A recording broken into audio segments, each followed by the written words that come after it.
Hello everyone, I hope आप सभी बहुत अच्छे होंगे। इस सेशन में हम मिक्स क्वेश्चन कवर करेंगे 50 क्वेश्चंस, जिसमें करंट अफेयर्स भी इंक्लूडेड हैं और प्रीवियस ईयर के क्वेश्चंस हैं इसमें। चलिए स्टार्ट करते हैं। पहला क्वेश्चन है, Sitara Devi is a master of which of the following dance forms. Sitara Devi निम्न में से किस नृत्य शैली के उस्ताद हैं? तो ये एसोसिएटेड है कथक से। ऑप्शन बी इसमें सही हो जाएगा। कथक की ये फेमस मास्टर हैं। ऑप्शन बी इसमें सही है। और कब बॉर्न हुई थी? 1920 में। इसके अलावा इनको अवार्ड भी मिल चुके हैं, तो अवार्ड कौन से ईयर में मिले थे ये भी पूछ लिया जाता है, तो याद कर लीजिए एक बार। संगीत नाटक अकेडमी अवार्ड इनको 1969 में मिला था। पद्मश्री से सम्मानित हुई थी 1973 में। इसके अलावा कालिदास सम्मान अवार्ड इनको मिला था 1995 में। ठीक है, यहाँ पे जो डांस फॉर्म्स हैं उनसे कुछ ऐसी पर्सनैलिटी जुड़ी हैं जो कि एग्जाम में पूछी जाती हैं, तो एक बार देख लीजिए इसको। कथक से कौन कौन सी पर्सनैलिटीज जुड़ी हैं जिसको फेमस बना दिया है उन्होंने? तो बिरजू महाराज, गोपी कृष्ण, शंभू महाराज, सितारा देवी, प्रेरणा श्रीमली। भरतनाट्यम से कौन कौन से जुड़े हैं person? T Bala Saraswati, Rukmini Devi Arundale, Anand Shankar Jayant, C V. Chandrasekhar and V P. Dhananjayan. ये सब जो है भरतनाट्यम से एसोसिएटेड हैं। मोहिनीअट्टम से कौन कौन से पर्सन जुड़े हैं? श्रीमती कलामंडलम, इसके अलावा डॉक्टर कनक रेले। ओडिसी से कौन कौन से जुड़े हैं? केलुचरण मोहपात्रा, सोनल मानसिंह। सोनल मानसिंह जो है भरतनाट्यम से भी जुड़ी हुई हैं। तो क्वेश्चन में जैसा भी ऑप्शन आए उससे साथ से लगाना है। यदि ओडिसी आए तो ओडिसी, नहीं तो भरतनाट्यम आए तो भरतनाट्यम लगाना है, क्योंकि ये दोनों से ही जुड़ी हुई है। गीता महालिक एंड डॉक्टर मीनाती मिश्रा, ये सब जो हैं ओडिसी से संबंधित हैं। कुचिपुड़ी डांस फॉर्म से कौन कौन सी पर्सनैलिटीज एसोसिएटेड हैं? राजू रेड्डी, राधा रेड्डी, विजयंती काशी, वेमपति चिन्ना सत्यम। ये सब जो है कुचिपुड़ी डांस फॉर्म से संबंधित हैं। आगे बढ़ते हैं। दूसरा क्वेश्चन है, the parliament of Japan is known as. Japan की संसद को किस नाम से जाना जाता है? तो डाइट के नाम से जाना जाता है। ऑप्शन ए इसमें सही है। तो इसमें एक लोअर हाउस होता है जिसको बोलते हैं सुगिन, एंड अपर हाउस होता है जिसको वहाँ पे बोलते हैं शंगिन। ठीक है, तो इस पार्लियामेंट का नाम है डाइट। ऑप्शन ए करेक्ट है। तो यहाँ पे कुछ कंट्रीज हैं, उनकी पार्लियामेंट का क्या नाम है क्वेश्चन पूछा जाता है, इसलिए मैंने यहाँ पे लिस्ट लगा दी है। तो ब्राज़ील को बोला जाता है नेशनल कांग्रेस, जापान की पार्लियामेंट को डाइट, इजराइल की पार्लियामेंट को बोला जाता है और किनेशेट। इसको याद कर लीजिए क्योंकि इजराइल न्यूज में भी है अभी। मंगोलिया की को बोला जाता है खुरल, मलेशिया के पार्लियामेंट को बोलते हैं मजलिस, पाकिस्तान की बोलते हैं national assembly and senate, and वहाँ पे लोकल नाम है पाकिस्तान की पार्लियामेंट का मजलिस ई शूरा।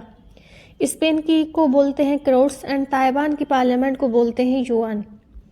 नेक्स्ट क्वेश्चन है, येन इज द करेंसी ऑफ। येन जो है वो मुद्रा है, कौन से देश की मुद्रा है येन? तो येन जो है ये जापान की मुद्रा है। Option D. तो कितना ब्यूटीफुल सिटी है जापान, कंट्री है जापान। तो ये थर्ड मोस्ट ट्रेडेड करेंसी भी है। येन जो है फॉरेन एक्सचेंज में यूएस डॉलर और यूरो के बाद सबसे ज़्यादा ट्रेड की गई जो करेंसी है वो येन है। यहाँ पे कंट्री एंड करेंसी की लिस्ट है, तो देख लीजिए। अल्जीरिया की करेंसी है दिनार, बांग्लादेश की करेंसी है टाका, कनाडा की करेंसी है कैनेडियन डॉलर, चाइना की करेंसी है चाइनीज युआन रेनमिनवी, इंडोनेशिया की करेंसी है रुपया, ईरान की करेंसी रियाल है, इराक की इराकी दिनार है, रसिया की करेंसी है रूबल, एंड स्पेन की करेंसी है यूरो। आगे बढ़ते हैं नेक्स्ट क्वेश्चन पे। Deficiency of which of the following vitamin cause anaemia in human. इनमें से किस विटामिन की कमी से मनुष्य में एनीमिया होता है? तो विटामिन B12 की कमी से जो है पर्सन में एनीमिया हो जाता है। तो या तो विटामिन B12 कम हो या फिर फोलेट कम हो, तो बॉडी में एबनॉर्मली लार्ज ब्लड सेल जो है वो प्रोड्यूस होने लगती हैं, जो कि ढंग से फंक्शन नहीं कर पाती हैं। इसकी वजह से एनीमिया हो जाता है पर्सन को। तो यहाँ पे जो भी डिफिशियंसी डिसीज हैं, जो भी किसी विटामिन की कमी से होती है, वो देख लीजिए। विटामिन ए का केमिकल नेम है रेटिनॉल और इसकी कमी से होती है नाइट ब्लाइंडनेस। विटामिन B1 की कमी से होती है बेरी, इसका जो केमिकल नेम है वो है थायमिन। विटामिन B2 जिसको बोलते हैं राइबोफ्लेविन, और इसकी कमी से होता है retarded growth and bad skin. Vitamin B12 की कमी से एनीमिया होता है, इसका केमिकल नेम है साइनोकोबैलेमिन। विटामिन सी की कमी से होता है bleeding gums and swollen joint, इसका भी बोल सकते हैं एस्कॉर्बिक एसिड, इसका केमिकल नेम है। विटामिन डी इसको कैल्सीफेरॉल भी बोलते हैं, इसकी कमी से होता है रिकेट्स। विटामिन के की कमी से ज़्यादा ब्लीडिंग होने लगती है, ब्लड क्लॉट नहीं हो पाता है। ठीक है, नेक्स्ट क्वेश्चन है which country is ranked first on the Henley passport index 2023। तो हेनले पासपोर्ट इंडेक्स में हमारे कौन से कंट्री की रैंक फर्स्ट रही है? तो हेनले पासपोर्ट इंडेक्स में जो सिंगापुर है उसकी रैंक फर्स्ट रही है। इंडिया की रैंक इसमें 80 रही है। ये जो हेनले पासपोर्ट इंडेक्स है कंपाइल एंड पब्लिश किया जाता है हेनले एंड पार्टनर्स के द्वारा, जो कि global citizenship and residence advisory firm है। इसमें जो रनर अप रहे हैं यानी कि सिंगापुर तो पहले नंबर पे है, दूसरे तीसरे पे जर्मनी इटली है और चौथे पे स्पेन है। ठीक है, नहीं सॉरी, सेकंड पोजीशन पे ये तीनों कंट्री हैं, जर्मनी इटली एंड स्पेन, और पहले नंबर पे सिंगापुर है। Which of the following was the last dynasty of Vijayanagar empire? निम्न में से कौन सा विजयनगर साम्राज्य का अंतिम राजवंश था? तो ये था ऑप्शन बी अराविडो डायनेसिटी जो थी, ये लास्ट डायनेसिटी थी विजयनगर एम्पायर की, और इसके फाउंडर थे तिरुमाला और जिनके ब्रदर थे रामा राया, और एक मास्टरफुल रीजेंट रह चुके हैं सतासविया राया ऑफ तुलवरा डायनेसिटी की। यहाँ पे मैंने कुछ इंपॉर्टेंट डायनेसिटीज लगा दी हैं, उनके कौन से फाउंडर्स हैं वो लगा दिए हैं, तो देख लीजिए एक बार। चोला डायनेसिटी के फाउंडर थे विजयलया, गुप्ता डायनेसिटी के फाउंडर थे श्रीगुप्ता वन, हर्यांक डायनेसिटी के जो फाउंडर हैं वो हैं बिम्बिसार, नंदा डायनेसिटी के जो फाउंडर रहे हैं वो है महापद्मानंदा, सतवाहन डायनेसिटी के फाउंडर हैं सिमुका, चालुक्य डायनेसिटी के फाउंडर हैं पुलाकेशिन फर्स्ट, राष्ट्रकूट डायनेसिटी के फाउंडर हैं Danti Durg. Which of the following state of India does not share the border with Nepal? तो नेबरिंग कंट्रीज हैं और कौन कौन सी हमारे स्टेट के साथ, इंडियन स्टेट के साथ बॉर्डर शेयर करती हैं, ये क्वेश्चन बनता है। तो भारत का निम्न में से कौन सा राज्य जो है नेपाल के साथ सीमा साझा नहीं करता है? तो उसमें से ऑप्शन दिए गए हैं आपको, और एक ऑप्शन ऐसा है जो कि नहीं करता है शेयर, तो देख लीजिए कौन सा है, हिमाचल प्रदेश। तो नेपाल की जो बाउंड्रीज हैं वो कौन कौन सी कंट्री के, कौन कौन से स्टेट के साथ लगती हैं? 5 इंडियन स्टेट के साथ लगती हैं, जिसमें उत्तराखंड आता है, उत्तर प्रदेश आता है, बिहार आता है, और वेस्ट बंगाल एंड सिक्किम आता है। यहाँ पे मैप में भी दिए गए हैं, आप देख सकते हैं, उत्तराखंड, उत्तर प्रदेश, बिहार, सिक्किम एंड वेस्ट बंगाल। ठीक है, वेस्ट बंगाल के साथ लगती है, और 1850 किलोमीटर ये बॉर्डर शेयर करता है नेपाल। तो यहाँ पे जो नेबरिंग कंट्री है और बॉर्डर शेयर कर रही है कौन कौन से स्टेट के साथ, ये लगा दिया है, तो देख लीजिए इसको। पाकिस्तान जो है किस किस के साथ बॉर्डर शेयर करता है? जम्मू कश्मीर, लद्दाख, पंजाब, राजस्थान एंड गुजरात। चाइना किस किस के साथ करता है? लद्दाख, हिमाचल प्रदेश, उत्तराखंड, सिक्किम एंड अरुणाचल प्रदेश। नेपाल कौन कौन से स्टेट के साथ बॉर्डर शेयर करता है? Uttarakhand, Uttar Pradesh, Bihar, waste Bengal and Sikkim. भूटान किस किस के साथ करता है? सिक्किम, वेस्ट बंगाल, असम, अरुणाचल प्रदेश। म्यांमार जो है कौन कौन से स्टेट के साथ बॉर्डर शेयर करता है? अरुणाचल प्रदेश, नागालैंड, मणिपुर एंड मिजोरम। बांग्लादेश किस किस के साथ करता है? वेस्ट बंगाल, मेघालय, असम, त्रिपुरा, मिजोरम एंड अफगानिस्तान लद्दाख के साथ करता है, जो कि पीओके का रीजन है। आगे बढ़ते हैं नेक्स्ट क्वेश्चन पे। In which of the two group of element have highly negative electron gain enthalpies and readily add 1 और 2 electrons respectively to attain the stable noble gas configuration? तत्वों के दो समूहों में किसमें अत्यधिक नकारात्मक इलेक्ट्रॉन लब्धि एंथैल्पी होती है और स्थिर उत्कृष्ट गैस विन्यास प्राप्त करने के लिए आसानी से क्रमशः 1 या 2 इलेक्ट्रॉन जोड़ते हैं? तो देखो 1 या 2 इलेक्ट्रॉन जब जोड़ेंगे जब उनको नीड होगी, और नीड कब होती है? जैसे ग्रुप 18 के जो एलिमेंट होते हैं वो बिल्कुल स्टेबल होते हैं, क्योंकि उनको चाहिए नहीं कोई भी इलेक्ट्रॉन, और ना वो किसी को देते हैं, वो बिल्कुल फुलफिल होते हैं। तो जो फुलफिल नहीं होंगे, जिनको 1 कमी है इलेक्ट्रॉन की, वो लेंगे, या फिर 2 कमी है। तो ऐसे कौन से हैं? 16 या 17 ग्रुप के जो एलिमेंट्स हैं उनमें 1 इलेक्ट्रॉन की कमी होती है या फिर 2 की कमी होती है। ठीक है, तो इसलिए वो यहाँ पे ऐड कर लेते हैं आसानी से। तो ये है option B, group 16 and group 17। तो ग्रुप 17 के जो एलिमेंट हैं उनको तो हेलोजन ग्रुप के एलिमेंट भी बोला जाता है, जिसमें फ्लोरीन, क्लोरीन, ब्रोमीन, आयोडीन ये सब आते हैं। और 16 ग्रुप के एलिमेंट की एक ट्रिक भी है याद करने की, उससे टीपो, इस तरीके से याद कर सकते हो आप 16 ग्रुप के एलिमेंट को। तो इसमें सबसे पहले ऑक्सीजन है जो कि 8 नंबर पे आता है, 8 एटॉमिक नंबर है, फिर सल्फर है 16 आता है, इस तरीके से याद कर लीजिए, ठीक है। ग्रुप 16 और ग्रुप 17 में इलेक्ट्रॉन आसानी से ऐड हो जाते हैं क्योंकि इसमें कमी होती है। नोबल गैस में जो होती है उनमें बिल्कुल स्टेबल हो जाती है क्योंकि उसमें कमी नहीं होती है। Which of the following cities did the 15th BRICS summit took place? 15th BRICS सम्मेलन जो है, शिखर सम्मेलन, कौन से शहर में हुआ था? जोहान्सबर्ग में हुआ है ये। तो थीम क्या थी 15th ब्रिक्स समिट की? BRICS and Africa, partnership for mutually accelerated growth, sustainable development and inclusive multilateralism. यहाँ पे जो इम्पोर्टेंट समिट हुई है 2023 में देख लीजिए। 6th बिमस्टेक समिट जो है नवंबर में होगी थाईलैंड में। वर्ल्ड इकोनॉमिक फोरम 2023 समिट का होस्ट स्विट्जरलैंड है। 43rd Asian summit Jakarta Indonesia. 2023 की नाटो समिट जो है Vilnius Lithuania. COP28 climate summit 2023 UAE में हुई है। G7 समिट 2023 जापान में हुई है। 15th BRICS summit 2023 south Africa में हुई है। डिजिटल हेल्थ समिट 2023 गोवा में हुई है। वन वर्ल्ड टीवी समिट जो है वाराणसी में हुई है।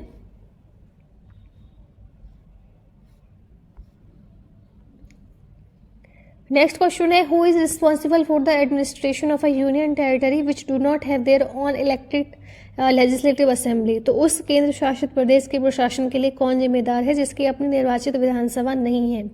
तो प्रेसिडेंट एडमिनिस्टर करते हैं यूनियन टेरिटरीज को। तो ऑप्शन डी इसमें सही हो जाएगा। और प्रेसिडेंट जो है कौन से आर्टिकल में इंक्लूडेड है? तो आर्टिकल 52 बताता है कि there shall be a president of India. 239 article के हिसाब से जो इंडियन कॉन्स्टिट्यूशन है उसमें प्रेसिडेंट ऑफ इंडिया जो है वो चीफ एडमिनिस्ट्रेटर है यूनियन टेरिटरीज के। तो ये जो आर्टिकल है बहुत इंपॉर्टेंट हो जाता है आपके लिए याद करना, क्योंकि इसमें बताया गया है कि यूनियन टेरिटरीज का एडमिनिस्ट्रेटर कौन है? प्रेसिडेंट है। वो अपने बिहाफ से किसी एडमिनिस्ट्रेटर या फिर लेफ्टिनेंट गवर्नर को अपॉइंट करते हैं यूनियन टेरिटरीज का एडमिनिस्ट्रेशन देखने के लिए, ठीक है।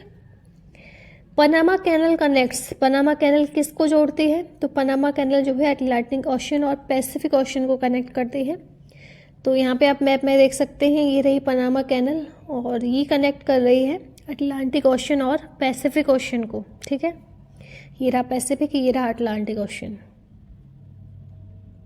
Chandrayaan 3 mission rover is known as, Chandrayaan 3 mission के रोवर को क्या कहा जाता है? तो इसका नाम है प्रज्ञान। जो चंद्रयान 3 का रोवर था उसका नाम प्रज्ञान है। ये 3rd और most recent lunar Indian space research exploration mission है चंद्रयान 3। और इसमें क्या क्या है? लैंडर है जिसका नाम विक्रम है, रोवर का नाम प्रज्ञान है, चंद्रयान 2 के जैसे है लेकिन इसमें ऑर्बिटर नहीं है चंद्रयान 3 में। In India which of the following bills can not be introduce इन राज्यसभा? भारत में इनमें से कौन सा विधेयक राज्यसभा में पेश नहीं किया जा सकता है? तो जो मनी बिल है इसको लोकसभा में इंट्रोड्यूस किया जा सकता है, राज्यसभा में इसको पास या फिर इंट्रोड्यूस नहीं कर सकते हैं मनी बिल को राज्यसभा में। तो मनी बिल के बारे में कुछ चीज़ें देख लीजिए। मनी बिल जो है राज्यसभा में इंट्रोड्यूस नहीं किया जा सकता। मनी बिल जो है आर्टिकल कौन सा है जिसमें डिफाइंड है मनी बिल? आर्टिकल 110 कॉन्स्टिट्यूशन का मनी बिल के बारे में बताता है। यदि कोई ऐसा झगड़ा अराइज होता है किसी भी बिल से संबंधित, चाहे वो मनी बिल है या फिर नहीं है, तो किसका डिसीजन सबसे जो है सर्वोपरि होगा? वो स्पीकर ऑफ लोकसभा का डिसीजन जो है वो फाइनल होगा उस मैटर में। और मनी बिल सिर्फ लोकसभा में इंट्रोड्यूस होता है, ठीक है। आगे बढ़ते हैं। Which state recently announced the establishment of two love kush Vatika in every district to promote eco tourism? तो हाल ही में किस राज्य ने इको टूरिज्म को बढ़ावा देने के लिए हर जिले में 2 लव कुश वाटिका स्थापित करने की घोषणा की है? तो ये राजस्थान ने की है। इको टूरिज्म को बढ़ाने के लिए ये पहल जो है स्टार्ट की गई है। In which Indian state is the place where the Dandi salt march took place? तो भारत के किस राज्य में वह स्थान है जहां दांडी नामक मार्च हुआ था? नमक मार्च हुआ था, तो ये है गुजरात में लोकेटेड है। ये मार्च 12, 1930 से अप्रैल 6, 1930 तक हुआ था। और पर्पज क्या था? जो साल्ट मोनोपोली थी, जो ब्रिटिश गवर्नमेंट के द्वारा नमक पे जो मोनोपोली इम्पोज कर दी गई थी उसके ही खिलाफ ये जो था और दांडी मार्च था, दांडी साल्ट मार्च। विच सिटीज बिहू परफॉर्मेंस सेट अ गिनीज वर्ल्ड रिकॉर्ड? किस शहर के बिहू प्रदर्शन ने गिनीज वर्ल्ड रिकॉर्ड बनाया है? तो बिहू जो है असम का फेमस क्लासिकल फेमस जो है नृत्य है और गुवाहाटी का है। विच सिटीज बिहू परफॉर्मेंस? तो गुवाहाटी में हुई थी बिहू परफॉर्मेंस जिसने गिनीज वर्ल्ड रिकॉर्ड अपने नाम दर्ज कर लिया है। बिहू जो है वो 3 इम्पोर्टेंट कल्चरल फेस्टिवल का सेट है, जिसमें क्या क्या आता है। एक तो आता है इसमें रोंगाली बिहू, बोहाग बिहू और काटी बिहू। ये सब जो है तीनों जो बिहू हैं, ये जो है बिहू का सेट है ये, ठीक है। तो रोंगाली और बोहाग बिहू जो है अप्रैल के महीने में ऑब्जर्व किया जाता है, और कोंगाली और काटी बिहू ये अक्टूबर या फिर नवंबर के महीने में आता है, जो कि इसके अलावा जो भोगाली और माघ बिहू है ये जनवरी में ऑब्जर्व किया जाता है। तो 3 सेट हैं बिहू के, जिसमें से रोंगाली बिहू जो है सबसे ज़्यादा इम्पोर्टेंट है और ये स्प्रिंग फेस्टिवल में सेलिब्रेट किया जाता है, ठीक है। Which state wins best tableau prize in 74th republic day parade. 74th गणतंत्र दिवस परेड में किस राज्य ने सर्वश्रेष्ठ झांकी का पुरस्कार जीता है। तो ये उत्तराखंड ने जीता है। उत्तराखंड पहले नंबर पे आया था, उसके बाद दूसरे नंबर पे महाराष्ट्र था और तीसरे नंबर पे उत्तर प्रदेश था। और गुजरात की जो टेबल्यू थी ये पॉपुलर चॉइस में जो कि ऑनलाइन हुआ था उसमें पहले नंबर पे आई थी। इसके अलावा जो मिनिस्ट्रीज़ की बात करें, डिपार्टमेंट और मिनिस्ट्री की, उसमें मिनिस्ट्री ऑफ ट्रैवल अफेयर की जो झांकी थी उसने सबसे ज़्यादा बेस्ट प्राइज जीता था, ठीक है। What is the theme of world cancer day 2023। विश्व कैंसर दिवस 2023 की क्या थीम थी। तो इसकी थीम थी क्लोज द केयर गैप। 4 फरवरी को होता है वर्ल्ड कैंसर डे और स्लोगन था close the care gap and call to unite our voices and take actions. तो ये थी क्लोज द केयर गैप जो है थीम थी वर्ल्ड कैंसर डे की। By whom has the book the poverty of political economics been written. तो ये पुस्तक किसने लिखी है, the poverty of political economics. तो ये लिखी गई है मेघनाथ देसाई के द्वारा। तो इस कॉम्पेलिंग बुक में मेघनाथ देसाई ने क्रिटिकल लुक दिया है जो भी इकोनॉमिक्स में जो भी चीज़ें हुई हैं इकोनॉमिक्स अक्रॉस द वर्ल्ड। तो मेघनाथ देसाई इसके राइटर हैं the poverty of political economics के। एक जॉइंट मिलिट्री एक्सरसाइज इसका नाम है अजय वॉरियर 2023। ये कहाँ पे हुई है, किन 2 देशों के बीच हुई है। तो ये इंडिया और यूनाइटेड किंगडम के बीच कंडक्ट होती है ये, ठीक है। 7th एडिशन था और अप्रैल के महीने में आयोजित की गई थी और दोनों जो मिलिट्री हैं दोनों कंट्रीज़ की उन्होंने पार्टिसिपेट किया था इसमें। On which that is world blood donor day celebrated. विश्व रक्तदाता दिवस किस तिथि को मनाया जाता है। तो जून 14 को होता है world blood donor day. Slogan रहा है इस बार give blood give plasma give share life share often. Which article of the Constitution protect the right of minorities to establish and administer educational institution of their choice। तो संविधान का कौन सा अनुच्छेद अल्पसंख्यकों की अपनी पसंद की शिक्षण संस्थानों की स्थापना और प्रशासन के अधिकार की रक्षा करता है। तो आर्टिकल 30 में बताया है राइट ऑफ माइनॉरिटीज़ का कि वो खुद से अपनी चॉइस के एजुकेशनल इंस्टीट्यूशन सेटअप कर सकते हैं, क्योंकि सबकी जो लैंग्वेज है कल्चर है स्पेशली माइनॉरिटीज़ का वो अलग होता है, तो उनको ये फ्रीडम दी गई है। तो यहाँ पे कुछ और आर्टिकल देख लेते हैं। आर्टिकल 19 में बात होती है right to freedom of speech and expression. Article 26 में अपने जो भी स्वतंत्रता की चीज़ें हैं उनको मैनेज करने का अधिकार मिलता है। Freedom to manage religious affair, जो भी धार्मिक चीज़ें हैं उनका स्वतंत्रता है आपको उसको मैनेज करने की। आर्टिकल 29 में जो इंटरेस्ट है माइनॉरिटी कम्युनिटी की उसको प्रोटेक्शन का दिया जाता है। आर्टिकल 30 में जो राइट है माइनॉरिटीज़ की खुद की चॉइस की एजुकेशनल इंस्टीट्यूशन स्थापित करने की वो बताया जाता है आर्टिकल 30 में।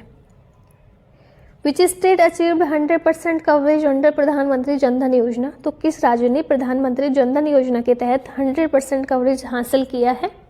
तो ये तेलंगाना ने किया है। प्रधानमंत्री जनधन योजना जो है 28 अगस्त 2014 को लॉन्च हुई थी। स्पेशल डायरेक्टर सीबीआई के कौन अपॉइंट हुए हैं। तो इनका नाम है अजय भटनागर, ऑप्शन डी। ये जो है 1989 के इंडियन पुलिस ऑफिसर हैं, ये झारखंड कैडर के, और ये अब स्पेशल डायरेक्टर बन गए हैं सीबीआई के। On the world economic forum's energy transition index at what rank does India stand. तो इंडिया की रैंक क्या आई थी वर्ल्ड इकोनॉमिक फोरम की एनर्जी ट्रांजिशन इंडेक्स में। तो इंडिया की रैंक 67th थी। नेक्स्ट क्वेश्चन है where is the first 3D printed post office in India being constructed. तो भारत में पहला 3D मुद्रित डाक घर कहाँ बनाया जा रहा है। तो ये बन रहा है बेंगलुरु में, ऑप्शन बी। तो ये 43 डेज में कंप्लीट हो गया है और IIT मद्रास ने हेल्प की है कंस्ट्रक्शन टीम की, और ये first 3D printed post office है इंडिया में। नेक्स्ट क्वेश्चन है who is the elected as a new president of BRICS bank. BRICS bank के नए अध्यक्ष के रूप में किसे चुना गया है। तो इनका नाम है Dilma Rousseff, option A. New development bank जो है इसने अनाउंस किया है कि जो फॉर्मर ब्राज़ील की प्रेसिडेंट हैं डिल्मा बाना रूसेफ, ये नई प्रेसिडेंट बन जाएंगी बैंक की। इन्होंने रिप्लेस किया है मेरकस थ्रियोजो को। एनडीबी जो है ब्रिक्स बैंक है, जो एक मल्टीलेटरल फाइनेंशियल इंस्टीट्यूशन है जो 5 ब्रिक्स कंट्रीज के द्वारा सेटअप की गई थी, जिसमें ब्राज़ील, रसिया, इंडिया, चाइना और साउथ अफ्रीका इंक्लूडेड है। एनडीबी फाउंड हुई थी 15 जुलाई 2014 को। हेड क्वार्टर इसका शंघाई चाइना में है और ब्रिक्स समिट 2023 का होस्ट इस बार है साउथ अफ्रीका। ठीक है, यहाँ पे इंटरनेशनल इंपॉर्टेंट अपॉइंटमेंट है इस बार, इसको देख लीजिए एक बार। अजय बांगा जो है न्यू प्रेसिडेंट बने हैं वर्ल्ड बैंक के। नील मोहन सीईओ बने हैं यूट्यूब के। इसके अलावा न्यू चीफ टेक्नोलॉजिस्ट नासा के बने हैं एसी चरनिया। सीईओ जो है सिलिकॉन वैली बैंक के बने हैं टिम मायोपोलोस। अरुण सुब्रमण्यम जो है फर्स्ट इंडियन अमेरिकन जज बने हैं न्यूयॉर्क कोर्ट में। सीएजी जीसी मुर्मू जो है एक्सटर्नल ऑडिटर चुने गए हैं इंटरनेशनल लेबर ऑर्गेनाइजेशन के। नेपाल क्रिकेट एसोसिएशन ने अपॉइंट किया है former Indian cricketer Monty Desai को as a head coach. Unilever ने अपॉइंट किया है हेन स्कूमैचर को as a new CEO. Jason Moo ने अपॉइंट किया है CEO of Bank of Singapore. ठीक है, इनको अपॉइंट किया गया है जैसोन मू को CEO of Bank of Singapore. Cindy Hook जो है ये बने हैं CEO of 2032 Olympic organising committee. Next question है which state government recently granted OBC status to the transgender community. हाल ही में किस राज्य ने ट्रांसजेंडर समुदाय को ओबीसी का दर्जा दिया है? तो ये दिया है मध्य प्रदेश ने, option D. According to the recently release SIPRI yearbook 2023 which country has the highest number of nuclear weapons. तो हाल ही में जारी सिप्री ईयरबुक 2023 के अनुसार किस देश के पास सबसे अधिक परमाणु हथियार हैं? तो ये रसिया के पास सबसे ज़्यादा है। Russia has the highest number of stored nuclear arsenal, और इसके बाद जो है रसिया के बाद यूएस और चाइना आते हैं, जबकि यूएस के पास जो है सबसे ज़्यादा highest number of nuclear Arsenal हैं जो डिप्लॉय हुए हैं। इसके बाद यूएसए के बाद नंबर आता है रसिया और फ्रांस का। ठीक है, स्टोर्ड की कैटेगरी में रसिया है और डिप्लॉय की कैटेगरी में यूएस है। Which article of the Indian constitution empowers the high court to issue a writ. तो भारत के संविधान में कौन सा अनुच्छेद उच्च न्यायालय को रिट जारी करने का अधिकार देता है? तो ये आर्टिकल है article 226।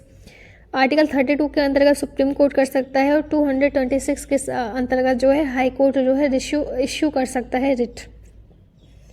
Who was the author of सूक्ष्म विज्ञान शकुंतलम। तो इसके लेखक कौन थे? तो इसके लेखक थे कालिदास। एक संस्कृत प्ले है जो लव स्टोरी बताता है किंग दुष्यंत और शकुंतला की।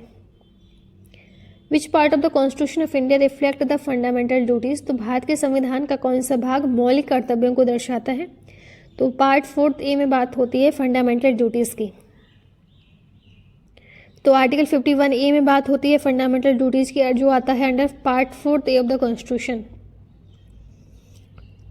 इन which city is the head quarter of directorate general of foreign trade located. तो कहाँ पे है ये हेड क्वार्टर इसका? Directorate general of foreign trade का। तो ये लोकेटेड है नई दिल्ली में। किस चीज़ के लिए रिस्पॉन्सिबल है ये? फॉर्मुलेट करने के लिए और इम्प्लीमेंट करने के लिए फॉरेन ट्रेड पॉलिसी को with the main objective of promoting India का एक्सपोर्ट बढ़ाने की। इसकी जो मेन ऑब्जेक्टिव होता है इनका कि इंडिया का एक्सपोर्ट बढ़े। Who won the ICC women's T20 world cup 2023। ICC महिला T20 विश्व कप 2023 का खिताब किसने जीता? तो ऑस्ट्रेलिया ने जीता था ये, ऑप्शन सी। एडिशन इसका 8वां है, 10 फरवरी से 26 फरवरी को हुए हैं। ऑस्ट्रेलिया ने 6th और 3rd कंसेक्यूटिव टाइटल जीता है। और इसके अलावा इन्होंने बीट किया है साउथ अफ्रीका को, जो कि होस्ट कंट्री भी था इसका ICC women's T20 world cup का। ठीक है, प्लेयर ऑफ द टूर्नामेंट इसमें रहे हैं एस्ले गार्डनर, जो कि ऑस्ट्रेलिया के हैं। Lake Kolleru is situated in which of the following state. तो कोलेरो झील किस राज्य में स्थित है? तो ये आंध्र प्रदेश में स्थित है। ये लार्जेस्ट फ्रेश वाटर लेक है कंट्री में और ये कृष्णा और गोदावरी डेल्टास के बीच में लोकेटेड है। When did the second round table conference took place. तो द्वितीय गोलमेज सम्मेलन कब हुआ था? तो ये हुआ था ऑप्शन डी 1931 में। फर्स्ट राउंड टेबल कॉन्फ्रेंस देख लीजिए इसकी डेट, ये हुआ था नवंबर 12 1930 से जनवरी 1931 को। सेकंड राउंड टेबल हुआ था 7 सितंबर से 1 दिसंबर 1931 को। थर्ड राउंड टेबल कॉन्फ्रेंस हुआ था नवंबर 17 से दिसंबर 24 1932 को। ठीक है, metal which chemically behave both as metals and non metal is called. जो वे धातु हैं जो रासायनिक रूप से धातु और अधातु दोनों के रूप में व्यवहार करती हैं उनको क्या कहा जाता है। यानी कि कुछ कुछ मेटल की प्रॉपर्टीज हैं उसमें, कुछ कुछ नॉन मेटल की हैं, तो उनको बोला जाता है मेटेलॉइड्स। Option B. तो इनमें कौन कौन सी है। एंटीमनी, इसका एटॉमिक सिंबल देख लीजिए Sb, germanium Ge, silicon Si, arsenic Sas, tellurium Te, polonium Po, boron B and astatine At। यहाँ पे दिख भी रहे होंगे आप लोगों को। Which one of the following colour has the longest wavelength. तो निम्न में से किस रंग की तरंगदैर्घ्य सबसे लंबी है। सबसे ज्यादा वेवलेंथ जो है इसमें से वो है रेड कलर की। तो यहाँ पे देख भी सकते हैं आप लोग, यहाँ पे कलर लगाए हुए हैं और उनकी कितनी वेवलेंथ है। तो सबसे ज्यादा इसमें रेड की है, सबसे कम वायलेट की है। रेड की जो रेंज है वो है 620 से 750 mm और वायलेट की इसमें है 380 से 450 mm। ठीक है।